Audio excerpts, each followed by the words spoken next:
What's up, film nuts? How are you guys doing this week? I know what you're thinking. Where the hell are we? Well guys, you guys are straight up in my bedroom right now. So this week, we got no Jake. Respect. Jake could not be here with us, so I'm gonna carry on for this week by myself. We're gonna do a what should you spend your money on this week? Daddy's Home 2 versus Murder on the Orient Express. Both movies came out recently, so what should you spend your money on? Well, let's get into it. So guys, first we're gonna start out with Daddy's Home 2. Initial reactions? Guys, I thought this was a good movie.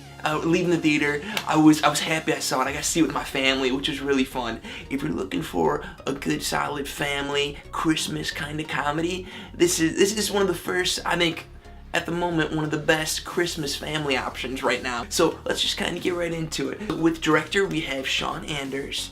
Cast, we got Will Ferrell, Mark Wahlberg, John Lithgow, and then straight up my boy Mel Gibson. It's been a couple years since Braveheart, but Mel's hitting the comedy genre, and you know what? He did pretty good in this movie. He did pretty good for the part that he played. He was believable. Will Ferrell, he played a wonderful part. I mean, if you're looking for kind of a cheesy guy, I mean, this is where Will Ferrell shines. It was a little reminiscent of Elf, seeing him like this, just the whole Christmas background. So that was cool. Mark Wahlberg, he did a terrific job. They have great chemistry. The kid actors and actresses also, they did a very good job in this movie. I'm always impressed with young actors and actresses. So let's start up with the pros. So I gotta admit, guys, the ending is what really brought this movie up for me. Throughout the movie, I thought it was solid, but at the same time, it was a little bit corny throughout. But I'll get into that. But it was an okay, good movie throughout the beginning and middle. But at the end, they stepped it up. I thought they did a really great job, kind of tying the film together. And it was a happy-go-lucky, Christmas movie kind of ending. They did a great job with it, though. Of course, also the second pro being awesome cast. All the actors did an amazing job.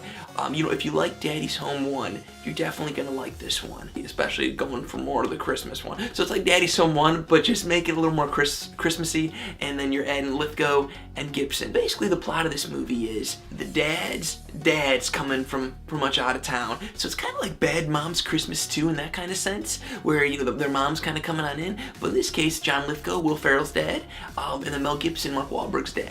Basically, it's kind of a little bit of more Mel's character that's trying to kind of turn everybody on each other a little bit to kind of clash, and that's pretty much the main story. And then kind of chaos ensues. If I had to say the cons for this film, I would say first, it has its corny parts, but at the same time, that's what you expect from a kind of a family Christmas movie. It was reminiscent of Deck the Halls a little bit.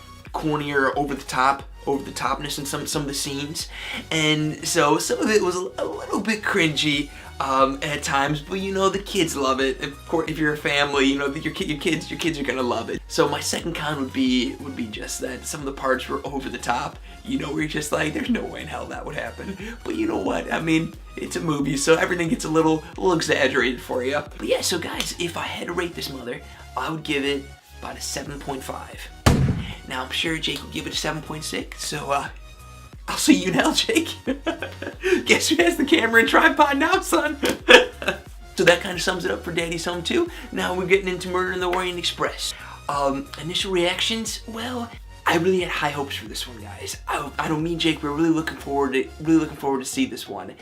And I thought it was a good movie, but it wasn't remarkable. It wasn't great. I left the theater and it seemed a little forgetful to me. I enjoyed the experience, but there was definitely parts where I think they really could have told the story a little better or improved it. Now, I didn't see the first one. Well, let's get into it. So it was directed by Kenneth Branagh, who's an awesome actor and awesome director. He also stars as the main character, Hercule Poirot, who's it's a really interesting character. The character's reminiscent of a 1940s kind of film noir kind of character, so it's very cool because the movie takes place in the 30s. Pretty much a whole bunch of people, they get stuck on a train, and then a murder takes place. And so then Hercule Poirot, he's got to figure out really who did it. So the actors, so we have Kenneth Branagh, of course, Johnny Depp, Daisy Ridley, Josh Gad, Michelle Pfeiffer, and Penelope Cruz. Now let's just name a few. There's definitely a few more. So all-star cast. And going into the pros, that's definitely one of the pros. They all do a great job. No problems with acting. That's for sure. They all do a tremendous job, and it's really cool to see them all on screen together. I think it's really awesome to see all those amazing actors and actresses. Also, another pro, beautiful cinematography. There's some beautiful, wonderful sweeping shots of the train moving across the countryside, especially in the beginning. I believe they're like in Morocco, or kind of like a Moroccan type town, but it's beautiful. The film looks gorgeous. And last but not least, for the ending, which the big plus, I thought the ending was unpredictable. I did not see it coming, and I was wondering if I'd be able to figure out, or if I would be surprised at all by the ending.